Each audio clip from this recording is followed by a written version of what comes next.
What's going on, everybody? The No Huddle Show. I am Eliot Parks here with Zack. And Zack, before we get into football, I learned something about you today. Do you want to know what it is? What's that? My man's Skype email is sports rules with the Z. Note the Z at the end. Sports rules 01. So if anybody questioned out there, Zack, if you really love sports, if you're really into this job, we have the proof. So I'm here. I'm Eliot, and I'm here with sports rules. So are you ready? And I've had that since 2001, as you can tell in the title. So you've been about that life for a long time. So we all know two things now, which is Zack loves sports, and football, at least preseason football, is back with the Eagles playing their preseason opener on Thursday night. Caught the L, 31-14 to the Steelers. A lot of times season's over. They're screwed. Exactly, the season is over. But a lot of times with preseason games, obviously the score doesn't matter. But I do think you can leave the game feeling encouraged about the team or, seeing some holes. And I think that although, yes, 31-14 maybe wasn't indicative of how the game was, how far apart these two teams were last night, I do not think the Eagles overall played well as a unit. Yeah, I think that's pretty obvious. But, this is generally obvious with preseason, but they didn't start the game out with most of their first-team offense. A lot of guys were out, more than maybe we even expected. And then the starting offensive unit played like a series, maybe two, some of the guys. And then the defense, they came out and they looked really dominant in that first series. I think Fletcher Cox got a sack right away. They kind of shut the Steelers' offense down pretty quickly. And then as those guys kind of shuffled out, you could kind of see it again, like going a little downhill when it's like a lot of the young guys who had never played before. Right. And I think that although although I do love raising the red flag, but although you never really want to after one game, like here's the question. Is it time to become a little bit concerned about all these players sitting out games? I mean, Nick Foles has, he said he was having, I think it was neck spasms, which kept him out of practice this week and then out of the game last night. Zach Ertz, has been in and out of practice.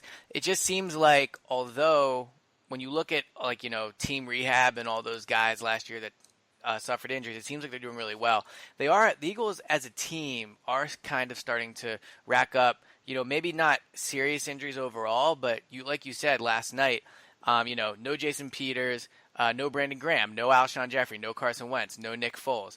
Not that he's on this level, but no Donnell Pumphrey. No Aguilar. No Aguilar. Darren Sproles didn't play. So I don't think it's, a huge deal, but I think maybe underrated type thing no one's talking about is how many players are kind of just like sitting out. Now, do you think that's a concern, or do you think this is Doug just kind of taking it easy on a team that played 20 games last season and really didn't, start their off season until, close to the end of February when you take into account the parade and all that type of stuff? I certainly think he is taking it easy, but I also think we're getting to the point where we're getting close to where it becomes a concern. I know there's a lot of returning guys, but there are a lot of new guys, and this team does have to learn how to gel again together. They got used to playing with Nick Foles at the end of last season. It's been a while since they played with Carson Wentz. There's a lot of these injured guys. They're going to be coming back over the course of the next 4 weeks and longer. And I mean, at some point, I don't think chemistry is necessarily an issue, but maybe flow in the early on would be an issue if all these guys keep sitting out, because there's a lot of new guys not playing with each other. All the injured guys who missed last year are trying to get incorporated back in. And I just think they haven't had not even necessarily their whole team. They haven't even had most of their team together for a lot of the training camp and now into the preseason. So I don't think it's a concern yet. If they keep on missing practices, then I think it becomes a concern.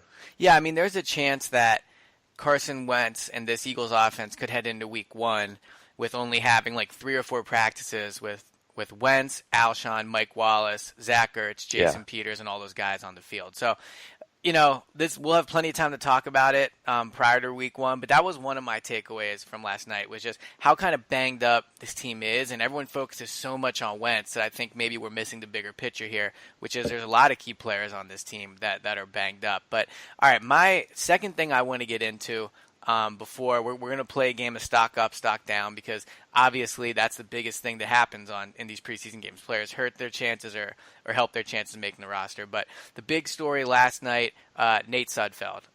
Coaches have talked all off season about how they really want to, they've been excited to see him play. He obviously been getting a ton of reps in practice with Wentz and now Foles missing some time.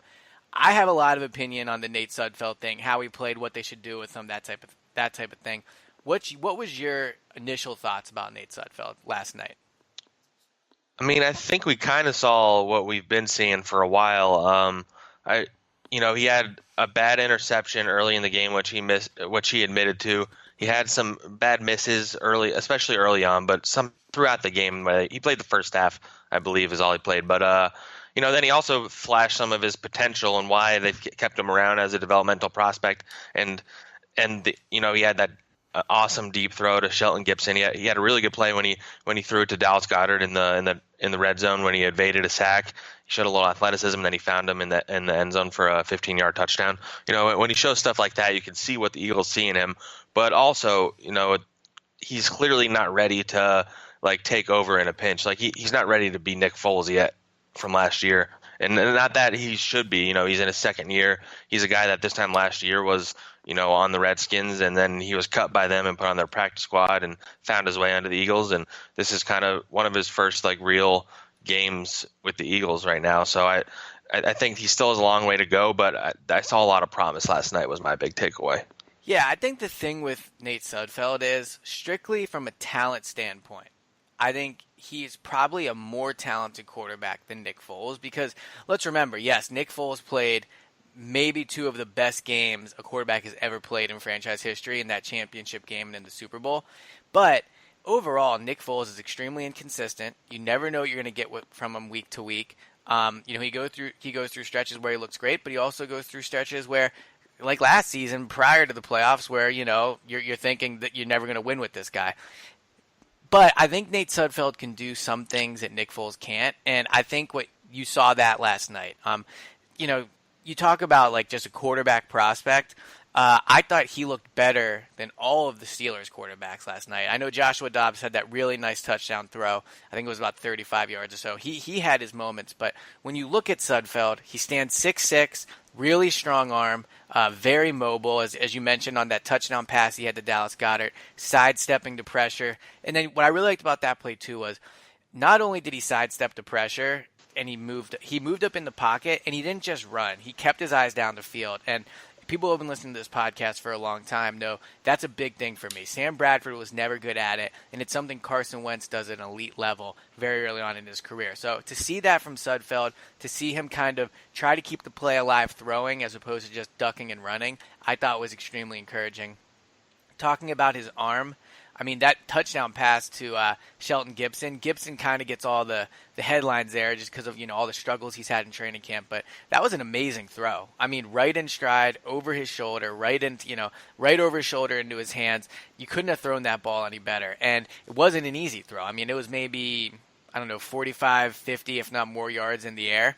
So it was a very, very, it kind of showed off his arm strength. So you can definitely see the tools there that Sudfeld has. And I feel like a broken record at times because I talk about it so much on Twitter and, I write about it. But the key word, as you mentioned too, is just consistency. Sudfeld is just not consistent yet. And you saw that last night with, yes, he had his highlight plays, but the two interceptions he threw, the first one was just an ugly read. He admitted that. Right into double coverage. Really, two guys could have picked it off. I mean, the receiver had no chance at it. The second one, he blamed Treggs. And, if Treggs runs a route, that's kind of hard on Sudfeld. But at the end of the day, interception is interception. And he had 2 in 2 quarters. So, again, like you mentioned, when you say moving on from Foles, I agree that the Eagles probably are not ready to move on from Foles. I've gone back and forth a little more than I thought, considering the turnovers Sudfeld has. Because I do think that if, Sudfeld had to go in, I don't think the season would be over. But when you take into account the playoff experience, obviously that Foles has, and the fact Sudfeld's never even started a game, I just think Sudfeld's not there yet. He's not even polished enough as a prospect to be ready. So, I would take you agree, right? At this point, it's going to be tough for them to, kind of justify moving Foles for making Sudfeld their top backup. Yeah, I think I'd get a lot more confident in his ability to do that if like over the course of these four, because he's going to get a lot of snaps in this preseason. It might be a full half each week. He probably should get all that. If he shows consistency and he shows improvement in the areas he's struggling, it's not going to be perfect, but if he keeps going on the upward track, then maybe you start thinking about if Foles is on the block a little more and they're willing to take a little less for him. I mean, it's going to be. I think that's kind of a storyline to follow in the preseason. Mm-hmm. Yeah, but I just think, and I'm not saying you disagree with this, but man, like having a quarterback that's 6'6" that moves like him with an arm like him, it is definitely an impressive set of tools the Eagles have to work with as they develop him to probably be their long-term backup, as long as he's in Philadelphia. So the other biggest takeaway for me was simply a devastating one after I've really, been on team Donnell Pumphrey all offseason. I've said I think that, he's looked really good. Fans shouldn't write him off yet. Doesn't play last night, which was just rough. It just really felt like, man, this is just what it's going to be with this guy, because he's looked so good in training camp practices. He had two bad drops this past week, but overall I thought he's looked really good. Weighs more than he did last year. Coaches seem to be really impressed with the strides he's taken. Then doesn't play. I mean, Doug says, I believe he said it was a lower body injury he suffered earlier in the week. Not a good thing for Donnell. Is this it for him, or do you think, not to sound dramatic, but do you think, can he bounce back, or is this just kind of the beginning of the end? Well, it's been all downhill since he tweeted at you. Yeah, that's right. Come at me. You better not miss, man. That's probably where he got hurt. Yeah, but yeah, I think he was slightly helped by the fact that Wendell Smallwood went in there and, he looked okay, but he didn't look great, because I think that's the main guy he's competing against. Uh-huh. But he didn't help himself by not playing, and the longer he's out, the less of a chance he has of making the team. And just watching last night, I'm almost convinced that Josh Adams is the most talented guy out of those three guys battling for it. I don't know if they would give an undrafted guy the job, though they were willing to last year with Corey Clement. But if he doesn't play next week, then I'm pulling him off my 53-man roster projection. So I already pulled him off. It was an emotional decision, but I had to pull him off. I'm not saying he couldn't go back on, but as of now, he is off. Yeah. But I think the thing that stood out to me with Josh Adams, or at least with the guys that actually played, he picks up yards at a hurry with that long stride. Yeah. When he 50-yard run at first carry. Yeah, and it seems like it took him 4 steps to do it. The guy 6'3", I can't remember if I said this on the last podcast, but I know we talked about it on the sideline at practice. He, in a weird way, body-wise, reminds me of Nigel Bradham. It's like watching Nigel Bradham run with the ball, only a little. Obviously, I think he's probably faster than Nigel Bradham, but he just looks huge out there when he gets going. And as you mentioned, a 15-yard run, finishes the game with 6 carries for 30 yards. I think he really helped himself. And talk about guys going on 2 different paths. Donnell Pumphrey, the arrow was pointing up at the start of training camp. Josh Adams, it was pointing down. He didn't play all off season due to the fracture in his foot. He was in and out of practice, missed the first day of the physical contact in training camp. But no, his arrow is pointing up, and I'm excited for you to partake in this when cuts come, because every year it's like they can't cut this guy because he won't make it through waivers and they won't get the every year, right? There's always a running back. But I don't know. If he, six carries for 30 yards isn't going to make any teams cut somebody to pick him up.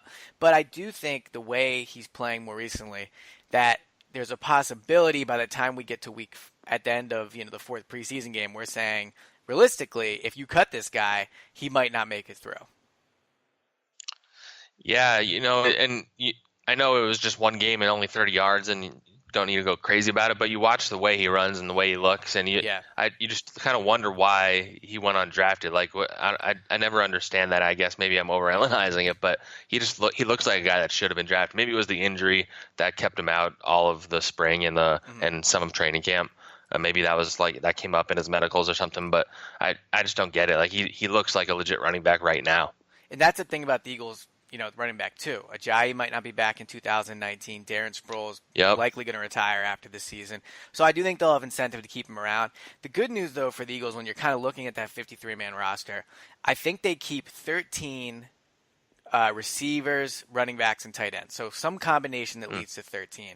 I think there's 5 receivers you're definitely keeping, and Alshon, Aguilar, Mike Wallace, Matt Collins, who just continues to disappoint, didn't have a catch on Thursday Yeah, night. he didn't do anything. Yeah. I mean, that we could do a whole podcast on him, and then Shelton Gibson. So those are your five. You're going to have three tight ends, and obviously Ertz, Goddard, and Richard Rodgers. So you could keep five running backs if you want. And the thing about the running back situation is, yeah, you have those top three, but you could even make an argument like no one's in the lead for the fourth spot. So maybe Josh Adams is. And then you could even keep a fifth if you wanted over a sixth receiver. So the Eagles certainly have the ability to keep guys. Like there's not enough guys having a great camp where there's going to be tough cuts at that position. But the guy I think, like, maybe we're all just blinded by the fact that he hasn't, had a huge role since he's been here. But Wendell Smallwood, I mean, got into the game last night. After, I guess he was the third running back that got in since Sproles didn't play, but he would have been the fourth if everyone was active. Again, can return kicks. He has a kick return on his resume in the NFL. Knows the offense. Converted a 2-point conversion last night. Like, are we overlooking the fact that he might have a legit chance of making this roster? Yeah, I think he has I'd even say if I'm predicting like right now, I could see them keep him five, and him and Josh Adams are the fourth and the fifth because they kind of trust Smallwood more than they trust Pumphrey. Right.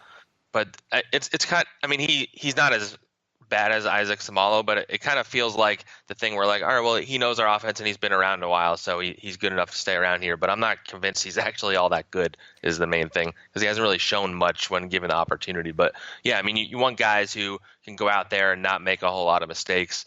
That's why I think they like him, and that's why they gave him a lot of touches last night, and he's gotten a lot of touches in camp too. Yeah, and that's the thing about, deciding between, I guess, a fifth running back and a sixth receiver. Like, the receivers, I mean, I guess because there's a bit of an injury concern just because Alshon will be coming off that shoulder injury. But you're going to have Ertz and Goddard as two of your main receivers as well, and maybe even Richard Rodgers. So when you talk about a sixth receiver, like, where's realistically that guy going to get any targets? And I don't think I should take it back. I think if Marcus Wheaton gets released, there's a chance he gets picked up. But, maybe a fifth running back just has more value for you right now in terms of not risking Josh Adams and then keeping a guy like Smallwood that if Sproles were to go down, he can return kicks. I mean, it's not like the Eagles running backs with Ajayi and Sproles are the most. You go into that season feeling they're both going to play 16 games. I mean, Sproles coming off a bad injury, Ajayi's knees. We've talked about that at length. So I could see how keeping a fifth running back would make some sense. But one last thing that I actually wanted to get into before we do stock up, stock down. Sidney Jones last night played, like, I don't want to say the whole first half, but definitely into the second quarter. Got a ton of reps at nickel. I think it was like 14 snaps total. That's it? I think I saw somebody tweet that. I'm not sure. I can't confirm that's 100% accurate, but I'm pretty sure he played 14 snaps or 15. Wow. Well, it seems like he played a lot more than the other guys. So, I mean, it seemed like he was in there a lot longer considering he's a starter. What did you think of what you saw from him last night, and do you think the nickel job is basically his at this point? Yeah, I think it pretty clearly is his. It seemed like the pecking order was him, and then later Bosby came in. Like, throughout camp, they've been splitting the reps there. But, he looked fine. I mean, I don't know that enough happened for him to, like, make a huge impact or anything, but, he was the first Eagle to fall victim to the new tackling rule. He put his helmet and his head down and got a flag. And then he left the game getting banged up with an ankle. I mean, ideally he's going to get through his first real NFL game with complete health. Yeah. So everybody doesn't have to get scared every time he goes out there. But yeah, I think pretty clearly he'll be their number one guy at slot. I mean, if not putting him on the outside when he comes in and they put Jalen Mills on the inside, I think that seems like the path they're going on. Yeah, and he said last night after the game it was kind of like a low ankle sprain. He understands why people were worried, but he was fine. I saw him walking. It was wrapped, but he looked fine. I don't think that's anything to be concerned about. I agree with you. I think he's going to be the third corner. I think that's really the way it was always going to go. The idea that Bosby was going to beat out Sidney Jones for a job was just I mean, maybe I'll go back and look at what I wrote, and hopefully I didn't play into it too much. I'm sure I probably did, but the idea was just silly. I mean, Sidney Jones is probably the most talented corner on this roster, and they used a high second-round pick on him, so he was going to play. All right, so before we get into stock up, stock down, I just realized I did not plug that people should subscribe. So if you're listening to this podcast on YouTube, we really appreciate it. If you're listening to this for the first time on on your podcast app, we appreciate you listening, but go ahead and hit that subscribe button. This way you get the episodes as soon as they come out. We always have a post-game pod. We're going to have 3 per week for you. And as the season goes on, they'll be up basically right after the game. So make sure you subscribe. We're on Apple Podcasts, Stitcher, SoundCloud, iHeartRadio, Google Play, Spreaker, and Spotify. And when you do, please leave a comment with a question. We love to answer your guys' questions. It gives us something else to talk about. Unfortunately, 2 reviews this week, no questions. I did appreciate the kind words in the reviews. But leave some questions next week. Give us some stuff to talk about. So, all right, now that I got that out of the way, let's do some stock up, stock down. Here's how this is going to work. All right, I'm going to give you a name. You tell me if you think after last night their stock is up, their stock is down, and then we can I'll tell you why you're right or wrong, I guess. And then you can go. So do you want me to give you a name first, or do you want to go first? I'll go first. You'll go first? All right, hit me. Yeah. We'll start light. I'll start with punter Cameron Johnston. Ooh, okay. Well, normally talking about a punter is not the most exciting thing, but punters, as we've said, big role on this team. Obviously, you can't hide a bad punter. I think you can make the argument he went into last night, maybe besides Nate Sudfeld, and actually probably with more pressure on him than anyone else on the roster, because even if he kicks really great, he is, as with most punters in the league that aren't extremely established, always one game away from being released. So he goes into last night fighting for his job, and I thought he did great. Obviously he had the 81-yarder, which was extremely impressive. Even though it was called back, it was still an amazing kick. I think he pinned him on punts inside the 23 times. Average around 50 or so yards a punt. Didn't really shank any. I think there might have been one that he shanked a little to the left, but overall, I think, after kind of a lot of panic being raised during the first weeks of training camp about how he's looked, I think his stock definitely up after last night. Yeah, I think that was pretty obvious.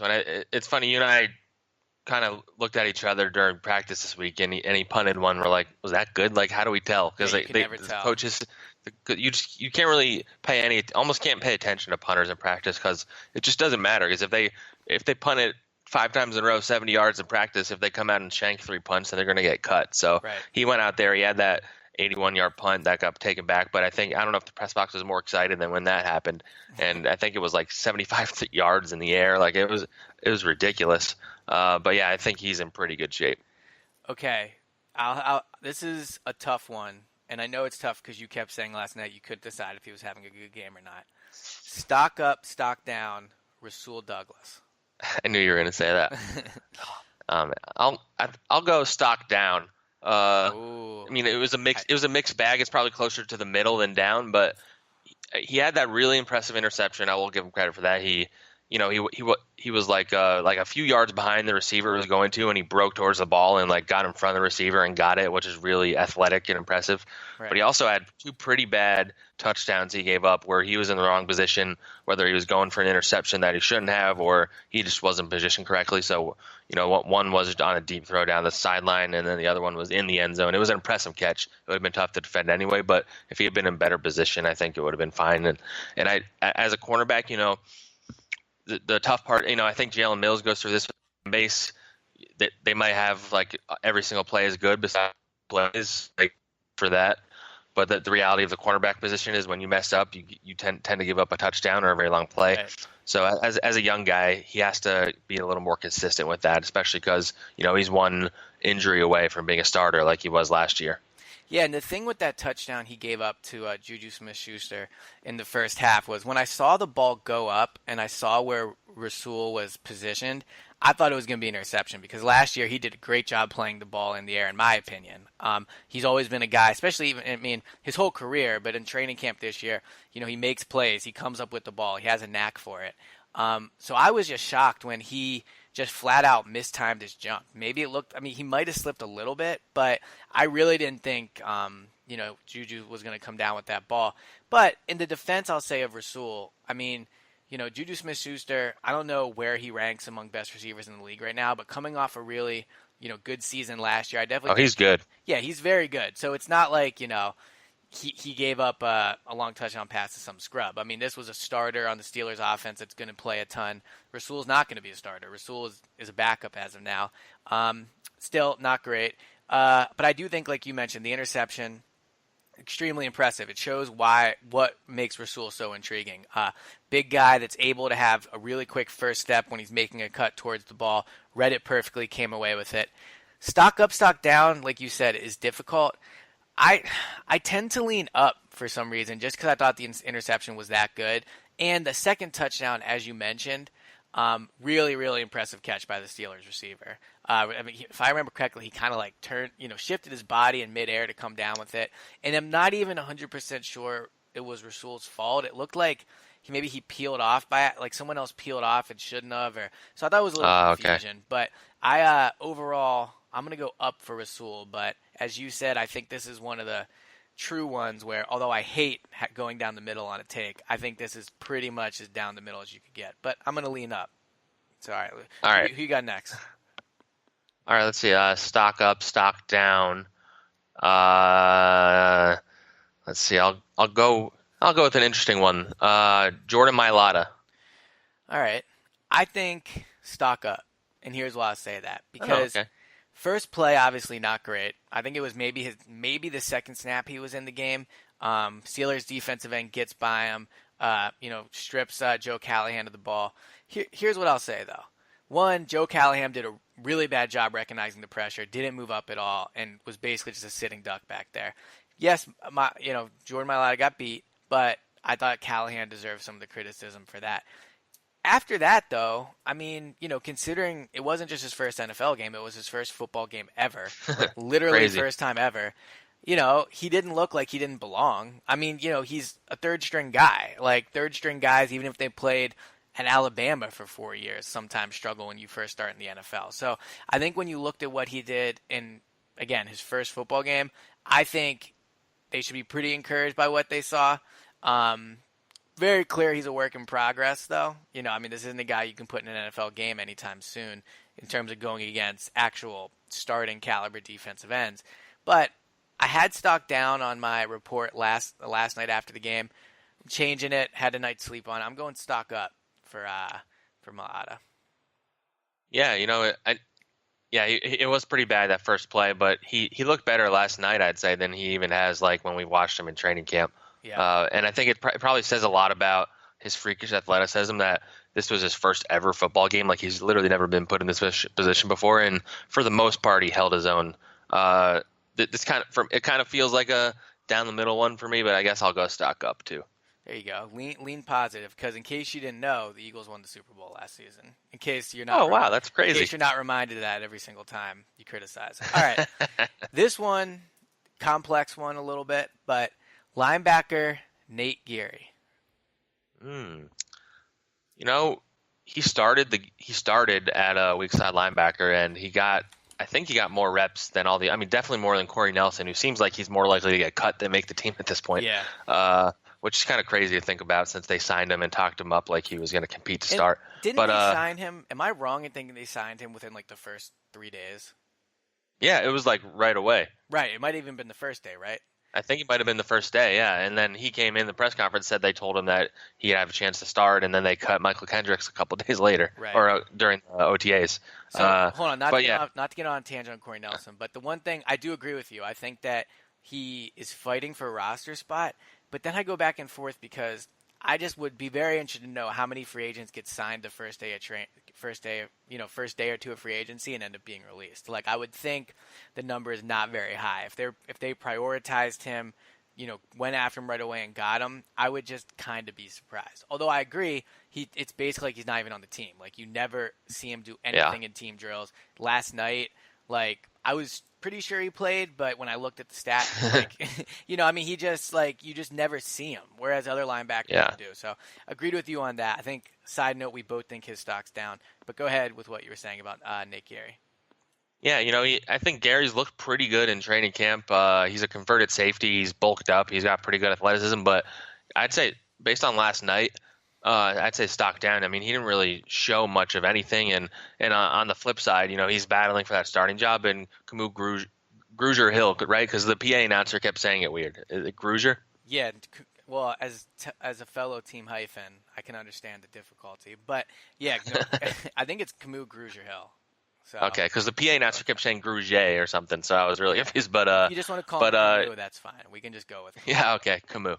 But he looked like clearly a more talented player last night. Mm-hmm. I think his stock is up. I mean, we're doing three linebackers at once, I guess, but Right. I think his stock is clearly up. He has sideline to sideline athleticism.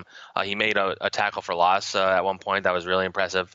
And Gary just didn't stand out. And in the preseason, when you're fighting for a job, I know it's a job that doesn't necessarily even play that much once the season will start because they run in the nickel a lot. Mm-hmm. But whoever wins that job is probably going to start alongside Jordan Hicks week 1 with Nigel Bradham injured. And I just don't know if Nate Gary's ready for that kind of load yet because it's like he's still kind of learning the position. Yeah, so to add a fourth linebacker to this discussion, I didn't think Joe Walker had a good night last night either. Did he even play? Like I was trying to remember if he played when I was doing some of my stuff after the game. Yeah, he definitely played, but he didn't register a sack. I mean, not a sack. He didn't register a tackle. Yeah, stat. Yeah, so he didn't play great. But I agree that the reason I think the stock is down on Nate Gary is because of how well Camus Grugier Hill played. I mean, led the team with 6 tackles. Really just flashed that athleticism. I mean, he kind of looked like Kendricks out there at certain times. Just his ability to get to the sideline, bring a running back down.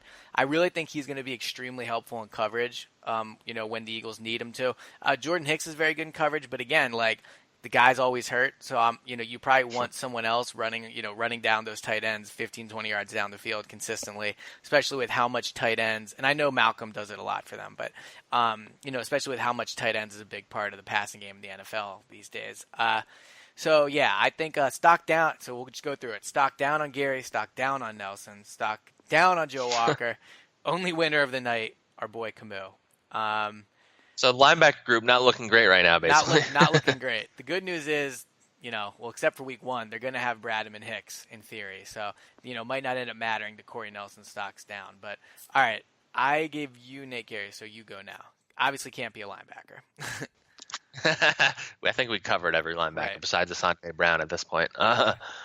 Let's see. Stock up, stock down. I'll say. Let's see. I'll go. There's a few that are obvious, but I guess we should talk about Dallas Goedert. Yeah, that's what I was thinking too. So obviously both stock up. Since you threw it at me, I'll go first. I mean, the guy is just going to be really good. I got into it with people on Twitter this week because I said Zach Ertz is the best tight end in the NFL. Which I know I saw you batting with some people about that. Yeah, I mean, I get that Gronk's had a better career, but I think going into next season, if I was picking a team for one season or for franchise mode, I would pick Zach Ertz. So I think he's the best tight end in the NFL. And fun fact, more catches, yards, and touchdowns over the last 2 seasons than Gronk. So it's definitely probably has more to do with injuries than skill, though.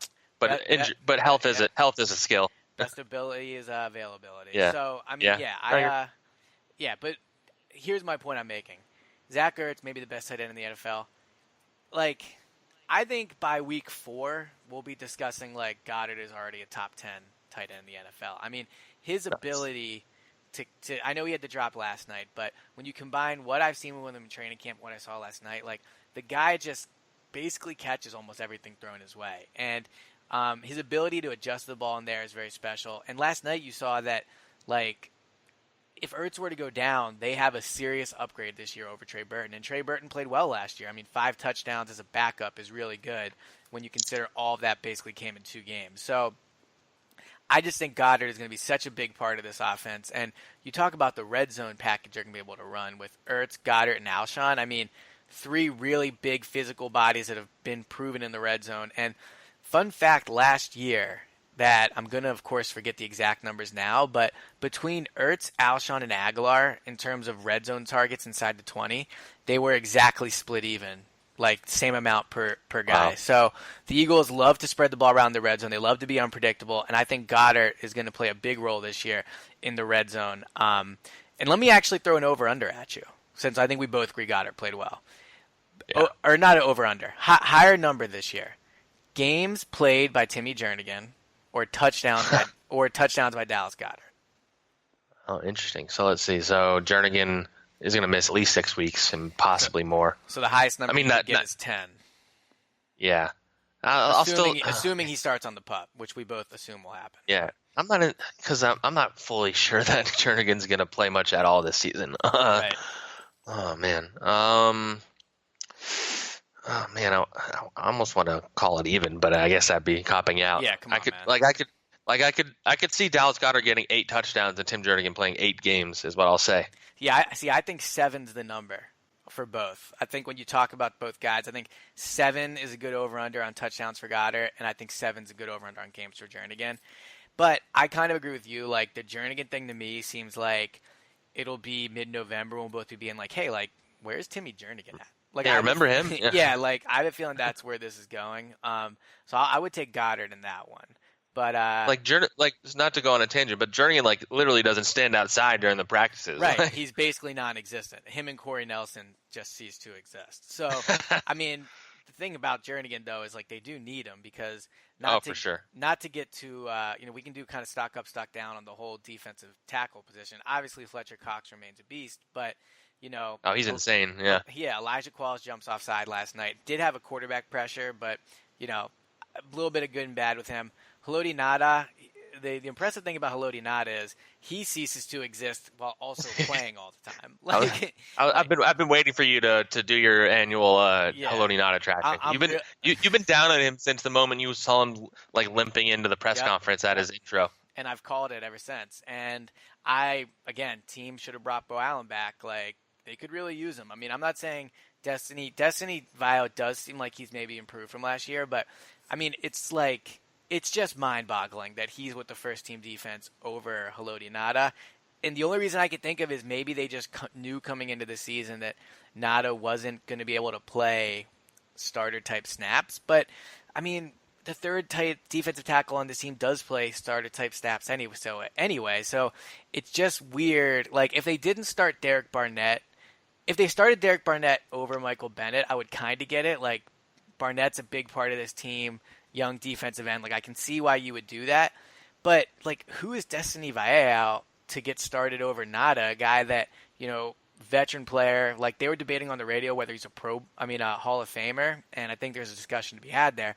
But, so he's either running with his second team because you just don't, want him to start, or he's doing it because he hasn't picked up the defense yet. But then why is he playing? I don't know. The whole thing is just so weird to me. And it does not bode well for the defensive tackle position because to get back to the Jernigan thing, if we really think he's going to be a question mark, I mean, the Eagles' defensive tackles last year were really, really good, and it's going to be potentially an issue for them this year if Destiny is the same player during the season that he's kind of been so far in his NFL career. Yeah, you talked about the Bo Allen thing, and we've been making jokes about Corey Nelson. If it was about the money, then why not just not sign Corey Nelson and put that $2.5 million towards Bo Allen? Right. That would seem like a better investment than even not factoring in how Nelson has looked. He's a guy that he hasn't even been a starter in his career. I don't believe he had one season where he played quite a bit with the Broncos, but he's mostly been a special teams guy. And then went out and got Leroy Reynolds later on, who's looked better. So it was a black mark on how he's 2018 resume, which didn't have that many of them. But be careful there, buddy. Don't say that. It was a tiny little black mark that you're treading a very thin line here. but I know they're not going to do this, but should they kind of cut Haloti Ngata? Oh wow. Should he make? Welcome to the No Huddle Show podcast, Sports Rules, because that was your hottest take so far. I don't think they will, and I don't know if they necessarily should, but I just think, he's 34 years old. If he can't get ahead of Destiny Vallejao, then we're what are they doing with him? Why is he? I know he's a veteran, but they have veterans on that defensive line already. If he can't play, then I don't really know why he's here. Man, talk about a good move for my brand. Hey, I need my first hot take. I haven't had one of those yet. We officially have your first hot take. But, man, talk about what would be good for my brand if they cut Haloti Ngata. Cool, man. The retweets it would be a nice recovery after the Jordan Matthews, goings on lately. Still too soon.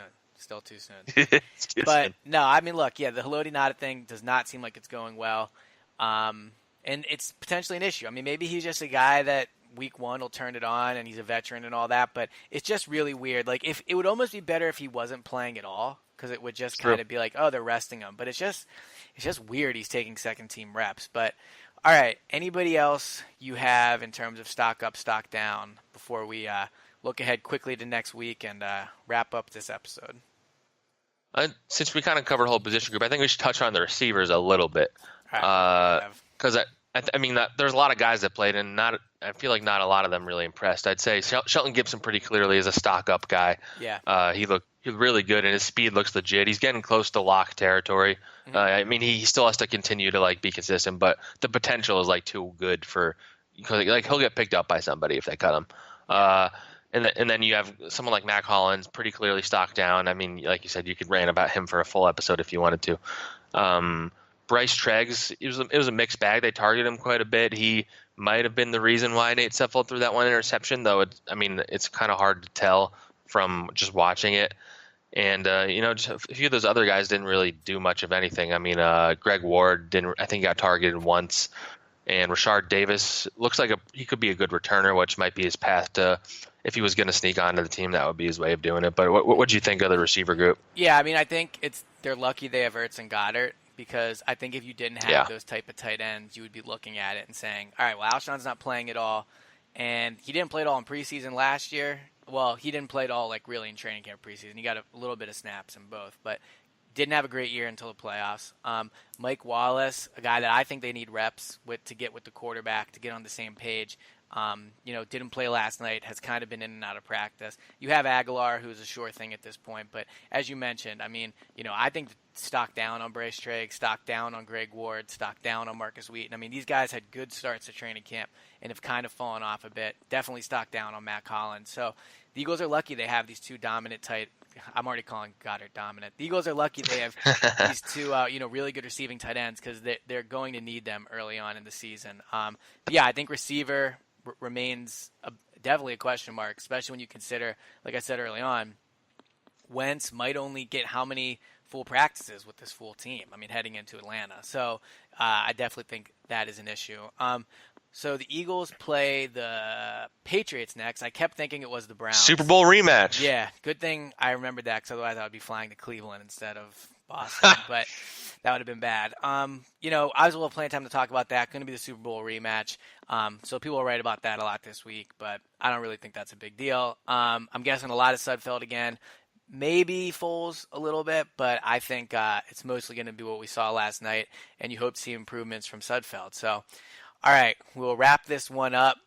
We'll try to get you one before next week for sure, and then we'll have a post-game pod for you as well. Hopefully, we ran into some technical difficulties this time. It's the preseason for everyone, but we will have that for you next week. And Zach, I will talk to you at practice tomorrow, I guess. Yeah, sounds good. Talk to you guys.